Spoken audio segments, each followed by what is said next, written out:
성도님들 안녕하십니까? 어느덧 벌써 토요일입니다. 바삐 한 주간을 살아오셨을 텐데 오늘 하루도 주님의 은혜 안에서 하루를 은혜롭게 잘 마무리하시고 내일 거룩하고 복된 주일 기쁨과 감사함으로 잘 맞이하시기 바랍니다. 다 같이 사도신경으로 신앙을 고백합니다. 나는 전능하신 아버지 하나님, 천지의 창조주를 믿습니다. 나는 그의 유일하신 아들, 우리 주 예수 그리스도를 믿습니다.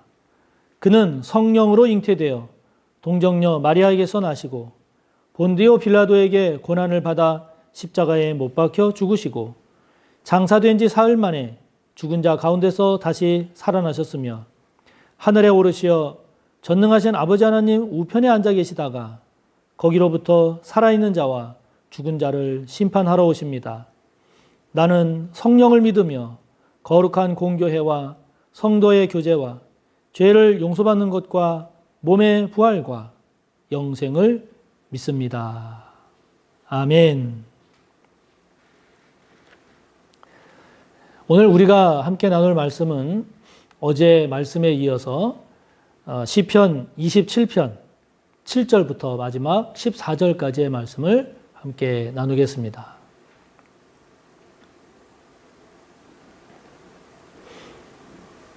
구약성경 820쪽입니다.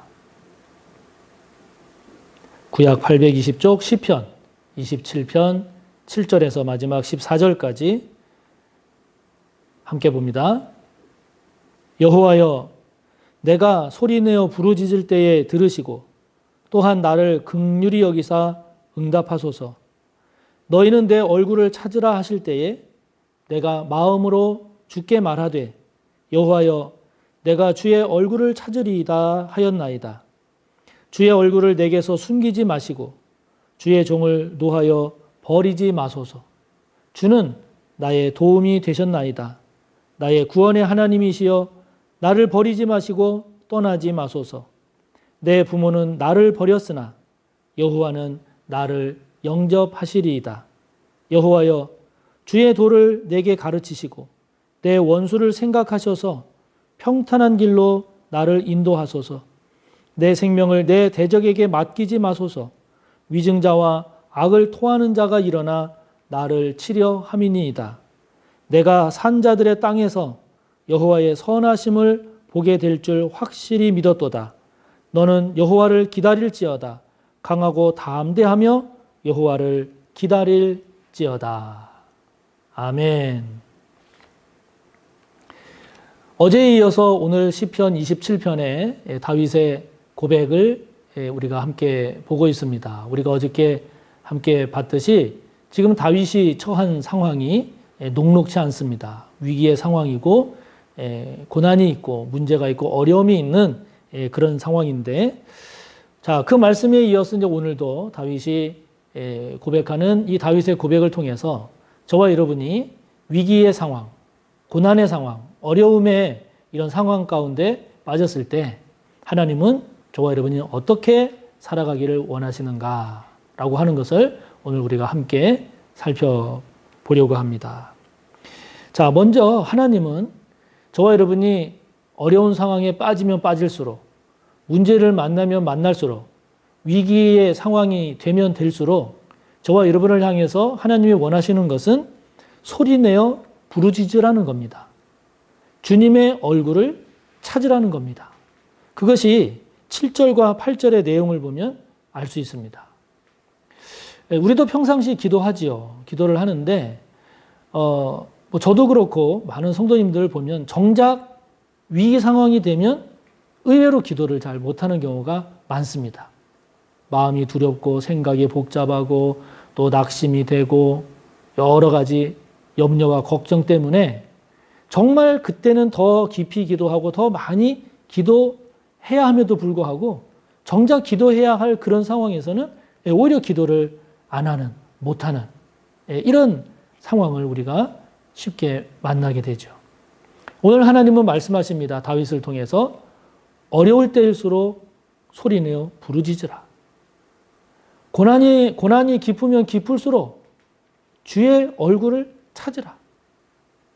그게 복이요. 그것이 그 위기를 극복하는 길임을 하나님은 말씀하십니다. 우리가 위기, 어려움, 절망적일 때야말로 그때야말로 하나님을 찾아야 되죠. 왜 그렇습니까? 우리의 지혜보다 하나님의 지혜가 10배, 100배 비교할 수 없이 높고 뛰어나지 않습니까? 우리 자신의 능력보다 하나님의 능력이, 하나님의 권능이 훨씬 크고 강하지 않습니까? 그러니까 위기의 때, 힘들고 어려울 때일수록 더 귀한, 더 뛰어난, 더 통찰력이 있는 지혜를 얻어야 되잖아요. 더 능력이 있어야 되지 않습니까? 더 권능이 있어야 되는데 더 훌륭한 지혜, 더 뛰어난 지혜, 더 강하고 권능 있는 힘을 어디서 얻습니까? 하나님으로부터 얻어야죠. 그러니까 우리가 위기의 때일수록 더 기도해야 하는 이유, 어렵고 힘들수록 하나님의 얼굴을 구해야 하는 이유가 여기에 있는 거죠. 여기에 있는 겁니다. 우리가 기도하는 가운데 하나님의 얼굴을 구하는 가운데 지혜를 얻는단 말이에요. 하나님께 기도하고 또 기도하고 기도하다가 하나님이 주시는 은혜를 따라서 우리가 선택하고 결정해야 할 영적인 지혜를 얻는단 말이죠. 하나님의 얼굴을 구하고 구하는 그 과정 속에 우리가 하나님으로부터 용기도 얻고 담대함도 얻고 진리를 깨달아서 우리가 믿음을 가지고 선택하며 갈 수 있단 말이죠. 그렇기 때문에 오늘 다윗은 10절에 고백하는 것처럼 내 부모는 비록 나를 버릴 수 있다 할지라도, 부모는 나를 버릴 수 있다 할지라도 하나님은 나를 영접해 주신다라고 하는 이런 하나님에 대한 확실한 깊은 믿음이 있기에 어려울수록 소리내어 부르짖고 힘들고 괴로울수록 주님의 얼굴, 여호와의 얼굴, 하나님의 얼굴을 구한다라고 하는 이 고백이 나오는 거죠. 이게 진짜 영적인 지혜요. 이것이 진짜 신앙의 힘이요. 이것이 진짜 믿음의 복 아니겠습니까? 문제가 있고 어려울 때 더 부르짖으시는지요? 아니면 더 부르짖어야 하는 그 상황에 그냥 주저앉고 마는지요? 주님을 바라보며 위기의 때를 잘 걸어가고 계십니까? 아니면 그냥 내 생각에, 내 계산에, 내 지레 짐작으로 된다, 안 된다, 할 수 없다, 할 수 있다, 못한다, 한다를 결정하시는지요? 저와 여러분 모두를 축복하기는 위기의 상황일수록, 어려운 상황일수록 더 부르짖어 소리내어 기도하시고 그런 과정 속에 하나님의 얼굴, 주님의 얼굴을 구하는 그 과정 속에서 영적인 지혜를, 하나님이 주시는 복을, 하나님이 함께 하시는 은혜를, 그리고 하나님으로부터 오는, 말씀으로부터 오는 지혜를 통해 그 위기를 승리하는, 잘 헤쳐나가는 저와 여러분이 되시기를 바랍니다. 그러면서 하나님은 11절의 말씀을 통해서 어려울수록 말씀을 붙잡으라고 우리에게 말씀하십니다. 어려울수록 말씀을 붙잡으라. 11절에 보면 여호와여 주의 도를 내게 가르치시고 내 원수를 생각하셔서 평탄한 길로 나를 인도하소서 고백하지 않습니까? 여기 내 원수를 생각하셔서라고 하는 이 문장은요, 다른 말로 바꾸면 원수들이 지키고 있으니 이런 의미입니다. 그리고 그 뒤에 평탄한 길이라고 하는 것은 우리가 세상적으로 형통하고 성공하는 이런 의미라기보다 안전한 길입니다. 안전한 길. 그러니까 지금 원수들이 진을 치고 있으니, 원수들이 지키고 있으니 그 길이, 그 가는 길이 얼마나 위험하고 위태롭습니까? 그런데 원수들이 진치고 있는 그 길을 안전하게 갈 수 있는 길이 있으니 그 길은 무엇인가 하니 하나님의 도, 주의 도, 다른 말로 말하면 말씀을 내게 가르쳐 주셔서, 말씀을 통한 깨달음을 주셔서, 말씀을 통한 지혜를 주셔서, 말씀을 통한 용기를 주셔서, 말씀을 통한 담대함을 주셔서 그 말씀의 은혜로, 말씀에 대한 믿음으로, 말씀에 대한 깨달음으로 원수들이 진치고 있는 그 길을 내가 안전하게 걸어갈 수 있습니다. 고백하는 겁니다. 그래서 하나님은 저와 여러분에게 어려울수록 말씀을 붙잡으라, 이렇게 말씀하시는 거죠. 여기 11절의 주의 도는 말씀이죠. 하나님의 뜻입니다. 그래서 말씀을 통한 하나님의 도, 하나님의 뜻을 깨닫게 하셔서 원수들이 진치고 있는 그 길을, 그런 길임에도 불구하고 내가 안전한 길로 갈 수 있도록 나를 인도하소서 고백하는 것이죠. 우리가 말씀을 묵상해야 하는 이유가 여기에 있습니다. 원수들이 득실거리는 그 인생길, 우리가 아무리 지혜가 뛰어나고 머리가 좋다 할지라도 우리의 지혜로 그 원수들이 진을 치고 지키고 있는 그 길을 어떻게 잘 헤쳐나갈 수 있겠습니까? 우리의 지혜보다 비교할 수 없이 복되고 선하고 의롭고 지혜로운 하나님의 뜻을 따라 우리가 한 걸음 한 걸음 나아간다면 이렇게 원수들이 지키고 있는 그 길도 안전하게 갈 수 있지 않겠습니까? 말씀을 묵상해야 하는 이유가 여기에 있습니다. 말씀을 묵상하고 또 묵상하고 묵상하는 가운데 하나님의 귀한 그 뜻을 잘 깨달아야 하는 이유, 그것이 복된 이유가 바로 여기에 있죠. 말씀의 뜻을 따라 사는 것이 안전한 길임을 여러분 믿으시나요? 저와 여러분은 어떤 길이 안전한 길이라고 생각하십니까? 말씀을 묵상하고 그 뜻을 따라 사는 길보다 더 안전하다고 생각하시는 길이 있으신지요? 다시 한번 말씀을 묵상하고 묵상하시는 가운데 어려울수록 말씀을 붙잡고 그 말씀 속에서 깨닫는 하나님의 지혜를 따라 원수들이 진치고 있는, 지키고 있는 그 길을 안전하게 걸어가는 은혜와 복을 꼭 누리시기를 축복합니다. 그러면서 다윗은 이렇게 고백합니다. 강하고 담대하며 여호와를 기다리이다.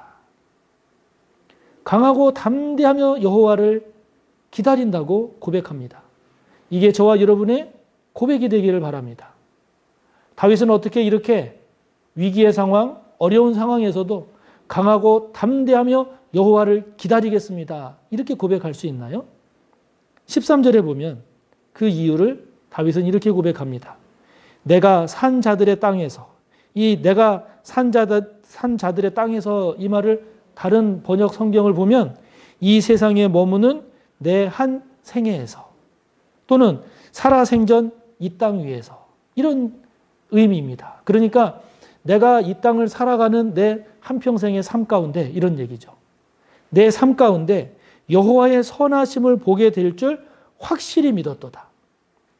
주님의 은덕, 하나님의 은혜와 베풀어 주시는 그 복을, 그 선하심을 내가 이제는 확실히 믿었기 때문에 내 현실은 지금 위기고 어려움이고 고난일지 모르지만 그러나 나는 강하고 담대하게 여호와 하나님을 기다릴 것이다. 이렇게 고백하는 거죠.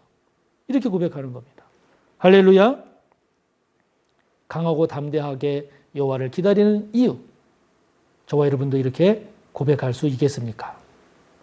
저와 여러분이 하나님의 선하심을 믿고 강하고 담대하게 주님을 바라보며 기다리며 나아갈 수 있겠습니까? 그런 저와 여러분이 되시기를 축복하는 겁니다. 우리 주님은 선하십니다. 우리 하나님 아버지는 선하십니다. 선하신 그분을 믿음으로 저와 여러분이 강하고 담대한 가운데 주님을 바라보며 기다리며 나아가는 우리 모두의 삶이 되시기를 축복합니다. 하늘에 계신 우리 아버지, 아버지의 이름을 거룩하게 하시며 아버지의 나라가 오게 하시며 아버지의 뜻이 하늘에서와 같이 땅에서도 이루어지게 하소서. 오늘 우리에게 일용할 양식을 주시고 우리가 우리에게 잘못한 사람을 용서하여 준 것 같이 우리 죄를 용서하여 주시고 우리를 시험에 빠지지 않게 하시고 악에서 구하소서. 나라와 권능과 영광이 영원히 아버지의 것입니다. 아멘.